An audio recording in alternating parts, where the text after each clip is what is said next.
You're listening to DraftKings Network.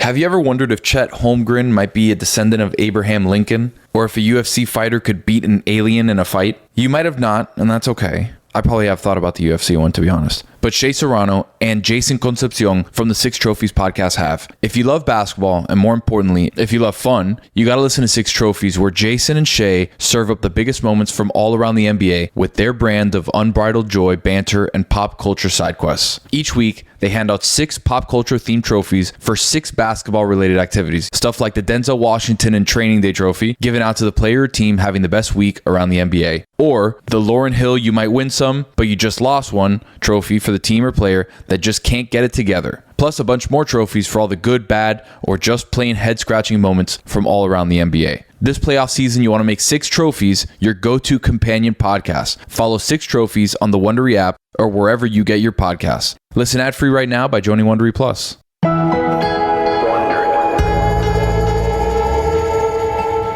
Do you want to run through your awards picks really quick? I'll run through mine. Here, I'm going to tell you who I think. Most improved, Tyrese Maxey. 6-man, Malik Monk. No, 6-man, Naz Reid.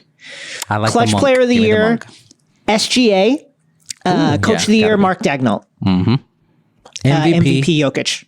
I like SGA for MVP. Rookie of the Year, Wemby. Although it feels like these playoff games are going to start to tilt.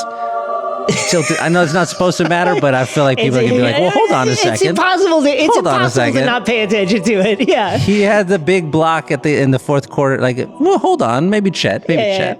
It'd be dumb.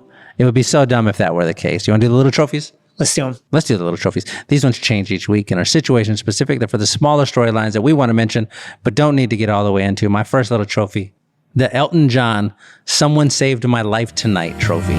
Someone saved my life tonight. Sugar bear. To Mark Daigneault for challenging a jump ball. Late game situation. Refs call a jump ball. You have Chet, who's 9 feet tall, doing the jump, and he challenges it. Hold on a second. Hold on. They end up losing possession.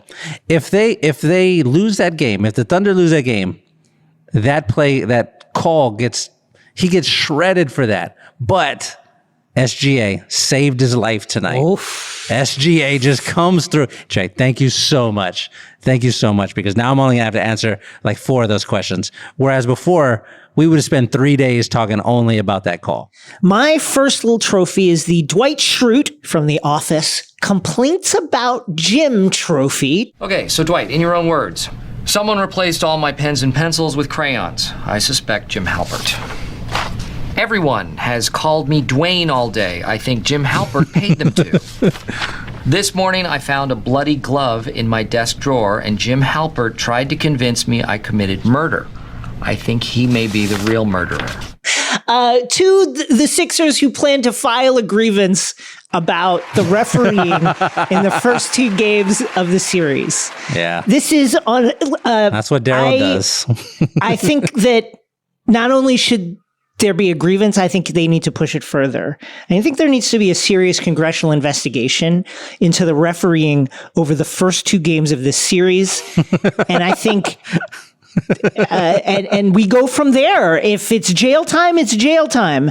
If the Knicks need to be banished to another country, then that's what needs to happen. We need to get to the bottom of what's happened in the refereeing. It pertains to the refereeing in this first 2 games of this series, because it's a serious crime. I think allegedly what's going on here, and I hope they get to the bottom of it. We haven't really spent any time talking about Bucks Pacers, other than to say the lights are bright and the Pacers look like the lights are bright.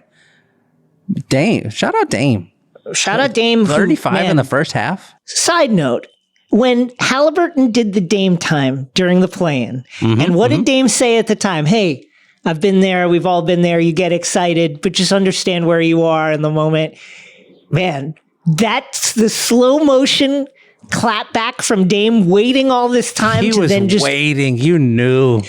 To waiting all this time in the cut to just take his revenge now in the playoffs and be like, guess what? I'm like a fish in water. This is where I live. Welcome to the big leagues, my Welcome friend. to my world. Welcome to the deep pools of water where I live.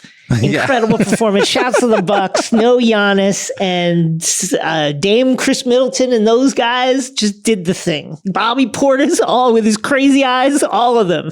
Bobby Portis was playing. I was so happy to see Chris Middleton back in the number 2 role, which I think is where he fits the best. Yeah. You got to win that game if you're the Pacers. The Mavericks have to beat the Clippers without Kawhi. The Pacers have to beat the Bucks without Giannis. You didn't do it. Tyrese had like 7 shots or something, like crazy, like so inactive. I know he's coming back from injury still, and it's hampered him. He looked good down the stretch, but that was a really surprising performance. I was shocked. That wraps it up for now, but if you want to hear more, you can listen to 6 Trophies ad-free right now by joining Wondery Plus in the Wondery app or on Apple Podcasts.